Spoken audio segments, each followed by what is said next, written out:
मुंबईच्या VP. Road police स्टेशनमध्ये कार्यरत असणाऱ्या दुर्गा खरे नावाच्या पी.एस.आय. या काही व्यक्तींची तक्रार घेत नाहीत, तेव्हा ते व्यक्ती त्यांच्या व्हिडिओ करतात. व्हिडिओ केल्यानंतर ह्या अतिशय कर्तव्यदक्ष अशा पी.एस.आय यांना राग येतो. राग आल्यानंतर ते त्यांच्या नावाची नेमप्लेट काढून त्या मुलांवरती फेकतात. व्हिडिओ करणारी मुलगी असते, त्या मुलीवरती फेकतात. मुलीवरती फेकून त्यांना इजा करून त्यांना मारण्याचा हेतू होता का? किंवा त्या मुलीचा डोळा निकामी करण्याचा प्रयत्न होता का? नेमका त्यांना राग कशाचा आला होता? इतका राग, इतका राग, इतका राग की त्यांना 7 ते 8 पोलीस आजूबाजूचे धरत होते. म्हणजे पोलीस स्टेशनात जेव्हा आपण जाऊ तेव्हा गुंडांची जी प्रवृत्ती राहते किंवा गुंडांची गल्लीबोळातली जी गँग राहते, ते पाहायचं असेल तर या मॅडमची एकदा भेट घ्यावी लागेल. म्हणजे कसं, ह्या मॅडम आपल्याला दाखवून देतील, हे पहा गुंडगिरी अशा पद्धतीने केली जाते, अशा पद्धतीने चालवली जाते. ह्यांना कामाचा खूप लोड आला होता का? कामाचा लोड आला असेल तर या भारत देशामध्ये बेरोजगारी संपली का? पात्र व्यक्ती नाहीत का?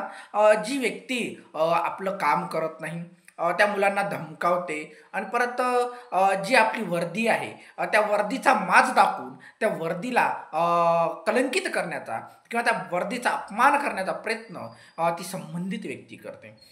तर त्या दुर्गा खरे नावाच्या व्यक्तीला कर्तव्यात राहण्याचा खरोखरच अधिकार आहे का? घटना भारतीय राज्यघटना ही त्यांना काही विशेष प्रिव्हिलेज देते का? बाई, तुम्ही म्हणजे तुम्ही काय आहात? तुम्ही पी.एस.आय आहात. म्हणजे तक्रार करण्यासाठी आलेली एखादी मुलगी असेल किंवा मुलगा असेल, ह्यांना तुम्ही मारा. ते तक्रार घ्या म्हणतील, तुम्ही त्यांना मारण्याचा प्रयत्न करा आणि ते मारत असताना तुम्हाला 7 ते 8 पोलीस पकडतात. तुम्हाला विनवणी पण करत असतील की मॅडम नका हो मारू.